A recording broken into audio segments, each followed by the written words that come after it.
President, Yes. could you discuss some of the recent public accounts of CIA activities in South Vietnam, particularly the stories of or reports of how the CIA has undertaken certain independent operations? They're independent of other elements of the American government that are in South Vietnam. The fact of the matter is that Mr. McCone sits in the National Security Council. I imagine I see him at least 3 or 4 times a week, ordinarily.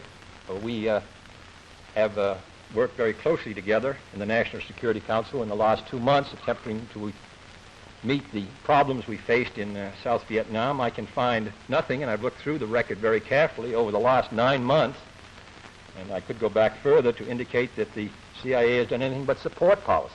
It does not create policy. It attempts to execute it in those areas where it has competence and responsibility.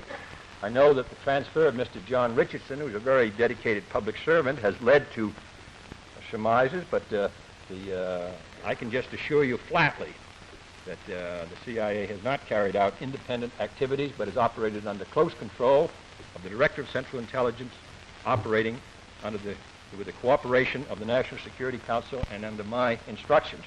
So I think that while the CIA may have made mistakes, as we all do on different occasions, and has had many successes, which may go unheralded, in my opinion in this case, it's unfair to charge them as they have been charged. I think they've done a good job. Former head of the CIA, Alan Dulce, says in an interview in the Journal American today that reports of disputes between the CIA and the State Department and various branches of the government in South Vietnam have arisen because, quote, of a lack of a clear-cut operational policy in Washington. And then he goes on to say that he thinks what's needed is less backbiting between U.S. agency officials. In view of the defense you just gave of CIA, would you care to agree with Dulce's charge or contest it? I'd agree with the last part of it, that the agencies, as we all know, we're faced with a very difficult problem in South Vietnam, which you're all familiar with, both from the military and the political side. Men have different views about what actions we should take, and they talk to members of the press, to all of you, in Saigon, here in Washington. But I must say that as of today, and I think this is particularly true since General Taylor and Secretary McNamara came back, I know of no disagreement between the State Department at the top, CIA at the top, Defense at the top, White House, and Ambassador Lodge on what our basic policies will be and what steps we will take to implement it. Now, if down below there's disagreement, I think in part it will be because they're not wholly informed of what actions we're taking. Some of them are necessarily confidential, but I think our policy, though we can't say what effect it's going to have, I think we are in agreement about what we ought to do.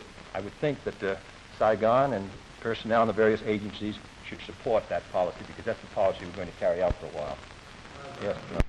President, how do you feel about Senator Gruning's proposal to set up a congressional committee as a watchdog over the CIA? I think the present committee, there's one in both the House and Senate, which maintains very close liaison with the CIA, is best, considering the sensitive nature of the Central Intelligence Agency's work. As you know, there is a congressional committee in the House, one in the Senate, composed of members of the Appropriations Committee and the Armed Services Committee. They meet frequently with Mr. McCone. He also testifies before the Foreign Relations Committee of the House and Senate and the General Armed Services Committee, and I think the Congress has, through that organization, the means of keeping a liaison with them. In addition, I have an advisory council, which was headed by Dr. Killian formerly. Now Mr. Clark Clifford, includes Jimmy Doolittle and others, Robert Murphy, who also serve as an advisory committee to me on the work of the intelligence community. I'm well satisfied with the present arrangement. Yes.